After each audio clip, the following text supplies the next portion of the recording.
कभी कभी छोटे से छोटे अच्छे काम का भी बड़ा असर होता है।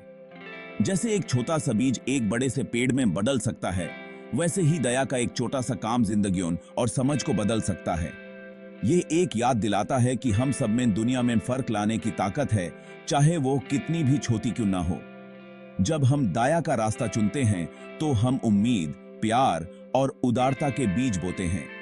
इन बीजों में कुछ सचमुच में अनोखा बनने की संभावना होती है, जो दूसरों को आगे बढ़ने के लिए प्रेरित करते हैं और पॉजिटिविटी का एक सिलसिला बनाते हैं। याद रखें, अच्छाई का एक छोटा सा काम भी दुनिया बदल सकता है। मैं आपको विलो क्रीक नाम के एक छोटे से कस्बे के बारे में बताता हूं।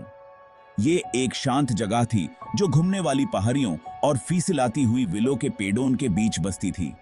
विलो क्रीक के लोग अपनी मेहनत और सादे जीवन के लिए जाने जाते थे।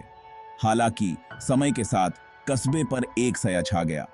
कभी विलो क्रीक की जान कही जाने वाली टेक्सटाइल फैक्ट्री बैंड हो गई, जिससे कई परिवार अपना गुजारा करने के लिए संघर्ष कर रहे थे। नौकरियों के जाने से निराशा का माहौल पैदा हो गया। लोग दूर हो गए, उनके चेहरों से मुस्कान उतनी ही जल्दी गायब हो गई जितनी जल्दी उनके घरों पर लगे पेंट। कभी गतिविधि और हंसी का केंद्र रहा जीवंत सामुदायिक केंद्र खाली और उपेक्षित पड़ा था। विलो क्रीक, जो कभी लचीलापन और सामुदायिक भावना का प्रतीक था, अपनी पहचान खो रहा था। एक ठंडी सुबह, जैसे ही सूरज सर्दियों के बादलों से झांकने की कोशिश कर रहा था, आशा की एक किरण सबसे अप्रत्याशित जगह से निकली। शहर की बेकरी। बूढ़ी श्रीमती जेनकिंस, जो अपनी स्वादिष्ट रोटी और गर्म मुस्कान के लिए जानी जाती हैं, ने कुछ खास करने का फैसला किया। उसने शहर के हर परिवार के लिए एक रोटी ज्यादा बेक की और हर एक में प्रोत्साहन का एक छोटा सा नोट डाला। यह बेम्भी की ज्ञादानी बात का तान एक साधारण सा इशारा था, लेकिन यह गहरी करुणा से भरा था। श्रीमती जेनकिंस अपने पड़ोसियों की कठिनाइयों को समझती थीं और वह चाहती थीं कि उन्हें पता चले कि वे अकेले नहीं हैं। अपने शांत तरीके से वह उन्हें समुदाय की शक्ति और एक दूसरे का समर्थन करने के महत्व की याद दिला रही थी।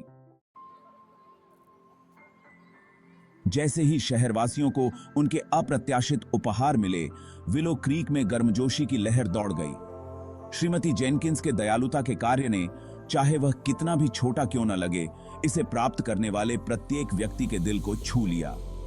यह एक अनुस्मारक था कि सबसे अंधेरे समय में भी दूसरों की दयालुता में हमेशा प्रकाश पाया जा सकता है।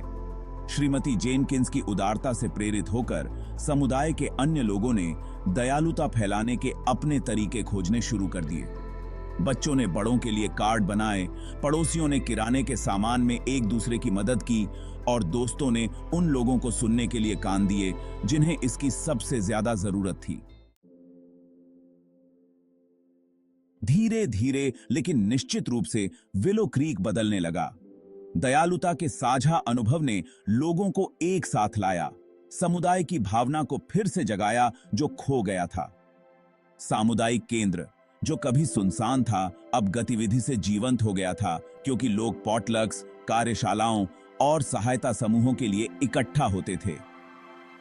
विलो क्रीक की भावना फिर से जागृत हो गई थी, जो एक बेकर और उसकी रोटियों के साथ शुरू हुए दयालुता के सरल लेकिन शक्तिशाली कार्य से प्रेरित थी। यह उस असाधारण प्रभाव का प्रमाण था जो करुणा का सबसे छोटा कार्य भी कर सकता है।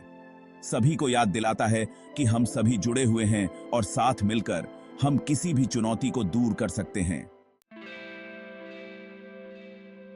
विलो क्रीक की कहानी एक शक्तिशाली अनुस्मारक है कि दया केवल एक गुण नहीं है, बल्कि एक परिवर्तनकारी शक्ति है। इसमें घावों को भरने, विभाजनों को पाटने और आशा को प्रेरित करने की शक्ति है, जहां कभी केवल निराशा थी। जब हम दयालुता का चयन करते हैं, तो हम अपने लिए और आने वाली पीढ़ियों के लिए एक बेहतर दुनिया बनाने का विकल्प चुनते हैं। आइए हम सभी श्रीमती जेनकिंस की तरह बनने का प्रयास करें। जहां भी जाएं, धूप फैलाएं।